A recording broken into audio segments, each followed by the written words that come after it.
Last week, Max Holloway expressed frustration over the fact that he was still ranked #1 at featherweight, despite him stating that he would never return to the division. Max said, "I don't know what you guys are thinking keeping me #1 contender there. That's kind of ridiculous. I'm not going back down to 45.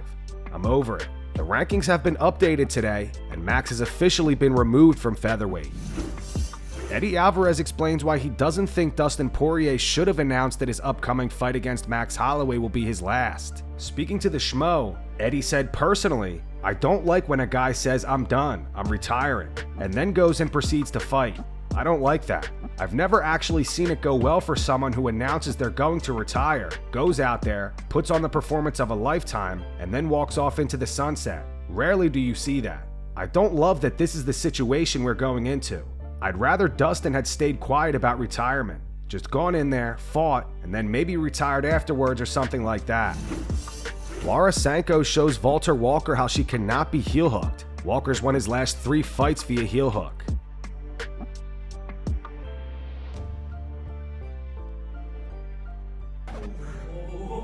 Come on. What's going on?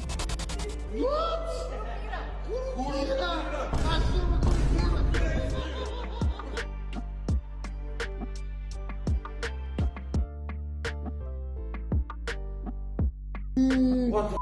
King lost his kingdom. Give me that trophy. Thank you. Oof.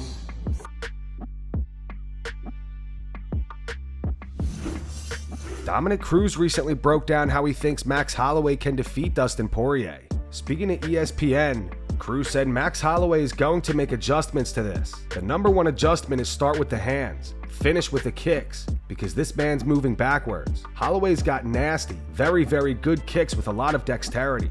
The way Max can beat the boxing of Poirier is by using his kicks and using his range. The teep kick slides in there like a jab. That's one of the things we've seen from Max as well. He was countering Poirier's headshots by going to the body. So whenever Poirier would slide back, Max would go to the body, and the adjustment comes with the head kick. I think we're going to see some adjustments for Max with that slide back hook, the pulling sequences, where he likes to pull you into the pocket and brawl, and he's very accurate. I think we're going to see more kicks, more knees, more elbows, and a lot more trickiness out of Max Holloway this time.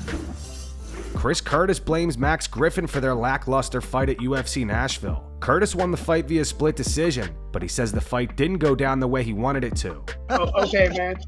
And like, it's true, but I'll get for it. But honestly, I'm like 100% true. I'm like, not to be mean, but like, when was the last time you saw a really cool Max Griffin fight where you were like, oh, that's a badass fight? He's not that type of fighter. So like, it's really hard to have that type of fight when the other guy's just doing and you're like, all right, like, it's fine. So after we got cut early from the headbutt, and I'm just like, okay, like, this is just not gonna go. This isn't gonna be clean. I had to accept, like, it's not gonna be the fight we planned for. It's not gonna be the one. Well, we did plan for it. It is the fight we planned for. It's not the fight I wanted. It's the fight we planned for. So I'm like, okay, like, stick to the plan. Like, if you went to plan 2.0, because we figured he'd either come out to fight or he'd be jumping around being weird. And it turns out he's gonna jump around and be weird. So we planned for it, we adjusted for it, and like, we kind of had to switch gears. Not what I hoped for, but like, it's something we expected. Now, after the fight, they're about to announce the winner. How nervous were you, given the fact that you've gotten the wrong end of some close decisions? Oh, but at first, when the fight was over, I was completely confident. I was like, won that, I thought, pretty cleanly. And then they say split, and I'm like, oh, we're doing this again.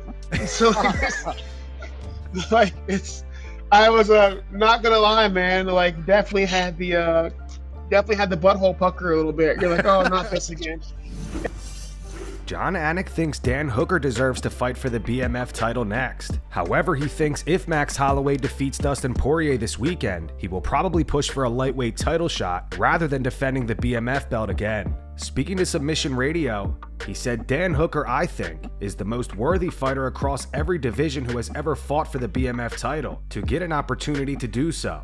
A fight between Max Holloway and Dan Hooker, I think, makes a lot of sense for the BMF title if Max Holloway were to successfully defend it here against Dustin Poirier. As much as I love the BMF title, and I really do, I have come around in totality, full circle on that thing. When it was first introduced, I had a little pause, but I think Max Holloway needs to be in the business of chasing undisputed world championships. I think he is probably going to utter as much with me in the fighter meeting next week. So if Max Holloway successfully defends this belt against Dustin Poirier, I'm not sure it makes a ton of sense depending on the style points and the performance, and the fight itself, for him to make another BMF title defense, even though Holloway Hooker BMF title makes a lot of sense. I think if Max wins this fight, he's going to be talking about the undisputed lightweight championship, and rightfully so. That belt is gold, and it just means a whole lot more to his legacy, which is already Hall of Fame worthy, but I think he would love to give it another push. Carlos Prates posted footage of himself preparing to fight Geoff Neal at UFC 319 on August 16th.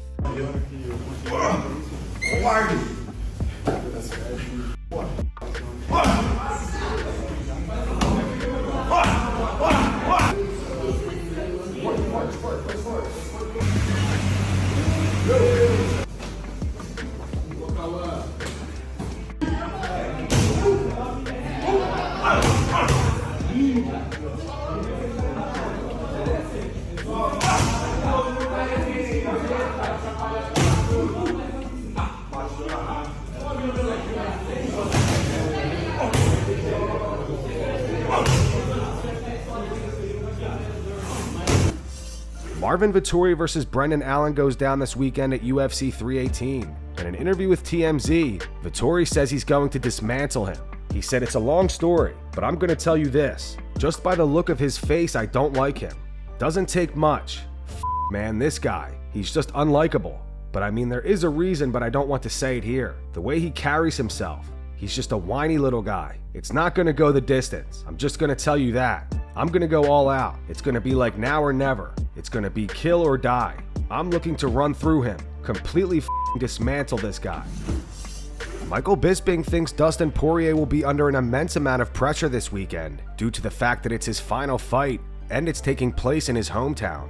On his YouTube channel, Bisping said, "Is the motivation still there? Of course it's in New Orleans, his hometown, and the UFC are going there specifically for Dustin Poirier, and that's incredible.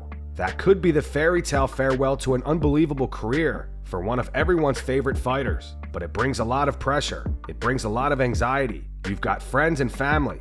They're all in town. They all want to see you perform. You're like the local hero. It brings a lot of pressure. I'm telling you right now, I've been there many times. Every time I fought in England, it was a little bit more stressful. But I was also undefeated in England because you want to do the people justice. You want to make them proud, and it pushes you in the training camp. Max Holloway is coming into this one very motivated as well, because Max Holloway doesn't want to lose 2 trilogies. Of course, he lost 3 in a row to Alexander Volkanovski. He doesn't want to lose 3 in a row to Dustin Poirier. You've got to think here for Max Holloway. If he can beat Dustin Poirier, he inserts himself into the conversation. Ilia Topuria is the champ. He's probably going to fight Justin Gaethje, Paddy Pimblett, Arman Tsarukyan, one of those. If Max Holloway gets a big win here, and then gets another one in the meantime, he's putting himself into that conversation. When you look at them both, they're both great strikers. I don't think we're going to see any wrestling out of this. They're both going to go toe-to-toe. They're going to throw down. It's going to be absolutely sensational. It's going to be tremendous, and it will be the final time we get to see Dustin Poirier compete inside the octagon. But I don't know if he's going to be the winner. Never doubt Dustin Poirier, but never doubt Max Holloway. Yes, Max Holloway was just knocked out against Ilia Topuria, so that could present some problems for him. That could have weakened the chin. Sometimes people get cracked, they get knocked out and they're never the same again. Or it could have lit a fire under his He's like, you know what? I'm going to show the people. I'm coming to Louisiana to whoop some ass. And honestly, at this point, I don't know which way it's going to go down. UFC Abu Dhabi took a hit today. Movsar Evloev versus Aaron Pico is off. Evloev reportedly had to pull out due to an injury or health condition he sustained during training camp in Thailand. This is the 11th fight cancellation in Evloev's UFC career. 3 of those cancellations were due to him pulling out. The other 8 were because of his opponents withdrawing or due to COVID. Tom Aspinall doesn't appear to be a big fan of the BMF title. He doesn't think Max Holloway and Dustin Poirier need to have a title on the line. Tom said, "Do you want my honest opinion? I mean, it's a title, but it's not a world championship, so what are we doing? These guys don't need a title. Do you know what I mean? They're 2 legends of the sport. Look at the name value. Even look at the rankings. Look at the amount of fights they've got. Look at the shorts they're wearing. We really don't need a title on the line, to be honest. And that's going to wrap it up for the news. Thanks for watching. For daily MMA news and content, subscribe to Full Mount MMA and click the bell icon to be notified when we post videos. Here are the 3 top comments from last video. The first one's from Mick Chillin. It says it's pretty clear at this point that D is just okay with Conor cheating. The second one's from Paranormal Pulse. It says leave it to Chandler to send a heartfelt message to Ben and make it all about himself.